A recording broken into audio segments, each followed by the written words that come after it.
नमस्कार मित्रों, इस समय मौजूद है गाजीपुर में।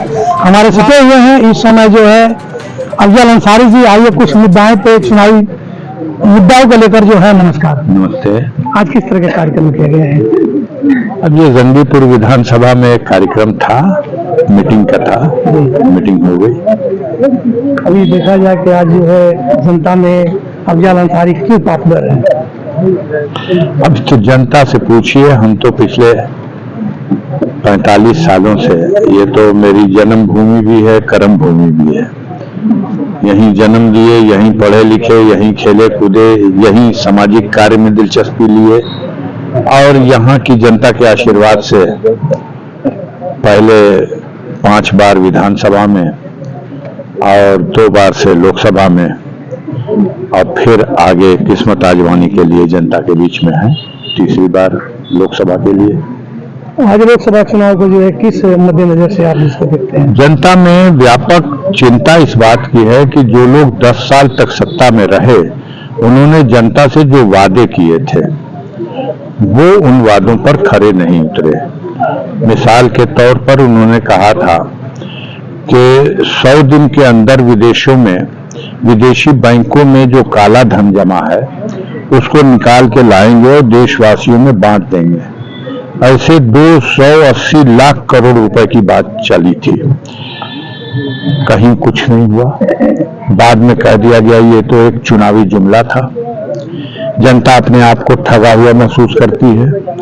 उन्होंने कहा था कि अगर नरेंद्र मोदी के नेतृत्व में सरकार बनेगी तो जो डीजल और पेट्रोल 58 रुपए और 64 रुपए बिक रहा है, सिलेंडर गैस का 400 रुपए सिलेंडर है, 62 रुपए का डॉलर है, ये सब 50 रुपए के नीचे इसका रेट हो जाएगा।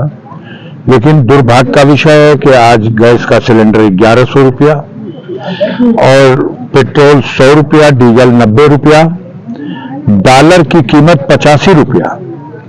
इन्होंने कहा था कि हर वर्ष 2 करोड़ नौजवानों को हम रोजगार देंगे। ये हमारे देश की सबसे बड़ी समस्या है।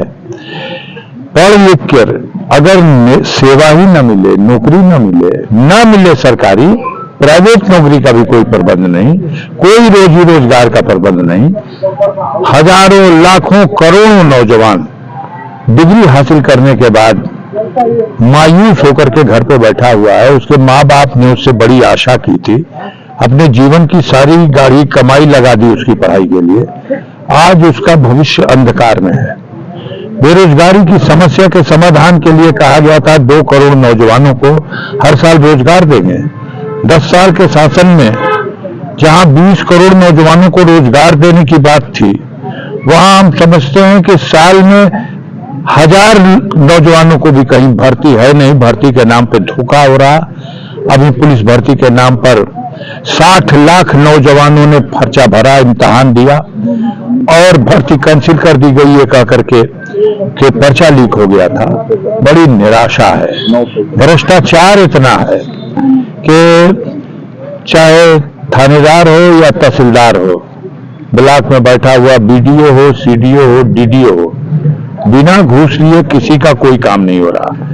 किसी के घर कोई मर जाता है तो उसको विरासत दर्ज कराने के लिए भी घूस देना पड़ता है। जायज काम भी बिना पैसा के नहीं होगा और नाजायज काम पैसा लेकर के धड़ल्ले के साथ किया जा रहा। नौकरशाही बेलगाम हो चुकी है। महंगाई इतनी है कि तीज त्योहार बीत जा रहा, अभी होली बीत गई, ईद बीत गया, बाजारों में रौनक ही नहीं थी। ऐसी स्थिति में जनता परिवर्तन करना चाहती है। कब तक झूठा वादा? 5 सेर अनाज, कब तक? कई 5 सेर अनाज के बराबर छुट्टा मवेशी गरीबों के बच्चों के मुंह के निवाले को खा जा रहे हैं। उनके खेतों में लगी हरी फसलों को खा जा रहे हैं। जब टमाटर पैदा कर रहा किसान तो 5 रुपए किलो और जब अडानी के गोदाम में पहुंच जाता है तो 65 रुपए किलो। इस देश में विडंबना ये है कि 300 रुपए, 400 रुपए किलो लहसुन और अदरक बिक गया। एक सामान्य गरीब आदमी जो तेल है उसकी दाम देख लीजिए। पढ़ाई की अगर बच्चे, कोई गरीब सोचता है कि हम अपने बच्चों को पढ़ा दें और वो जब किताब कॉपी की दुकान पे जाता है, महंगी किताब कॉपी खरीद के लाता है, तो उस पर 18% की जीएसटी है।